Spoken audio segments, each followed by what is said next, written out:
If you ask foreigners visiting Korea what they find beautiful, one of the things that never fails to be mentioned is Korea's porcelain work. For those interested, there's an exhibition that centers around the prized white and blue porcelain of Korea, and our Yim Yoonhee joins us today for more on that exhibition. Good afternoon, Yoonhee. Good afternoon. Right, so the National Museum of Korea opened this exhibition today, in fact, and some of Korea's most important white and blue porcelain works are included, along with some of Korea's official national treasures. So take a look. A beautiful blue dragon, sprawled across the body of a delicate white porcelain jar.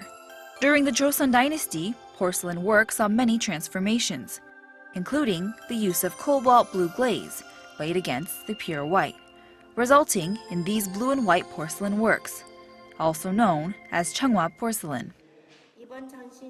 This exhibition features Joseon Dynasty celadon and porcelain, highlighting its value to Korea's history. Now more can discover the beauty of Korean Chunghwa porcelain.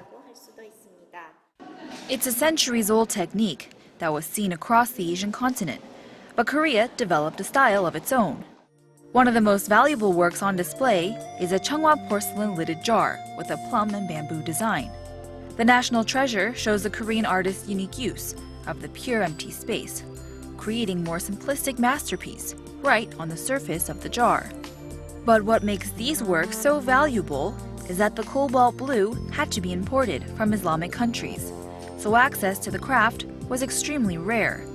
Only the country's best craftsmen were given the opportunity to use the blue coloring, making it all the more popular with the royalty and the wealthy.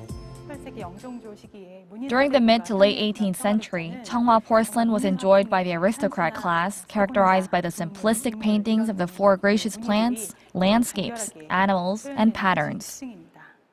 The era of elegant Chunghwa porcelain was short-lived, as Korea endured the Japanese invasion. But each graceful brushstroke, preserved on these porcelain jars, is a priceless piece of Korea's history. So white and blue porcelain works were also being produced in other countries during that time. Right. So there's something unique about Korea's history of Chunghwa porcelain, you say. So right, you saw in the report, I mentioned that this blue coloring had to be imported from Islamic countries. And at that time, it was hard to get your hands on it. And so it proves that it was used way before the 18th century, which is when it really hit its peak here in Korea. And in fact, this can be traced all the way to the 14th century, where it was first found in China. And so that stylistic trait of using this blue dye on this porcelain work made its way around the world, and here in Korea it really did develop its own unique style, which is very simplistic, very elegant, like you saw in the report, which is what Korea's blue and white porcelain is really known for. And so the artists really use this white as not a canvas, but as another medium for the work. And how many pieces altogether are being presented at the exhibition then? So the museum is showing 500 pieces, which is, right. That's a lot, big, considering that you also mentioned that it's very unique to find these artworks. Right. So it is very hard to get your hands on these artworks because they were very rare at that time. So the museum had to borrow these works from museums all over the world, in fact, some from Korea, from the Arirang Museum, the Horin Museum in Korea, but also from museums in Japan. The Idemitsu Museum in Tokyo also gave us some works to show too. So it's a very a worldwide, collaborative effort to put this exhibition together.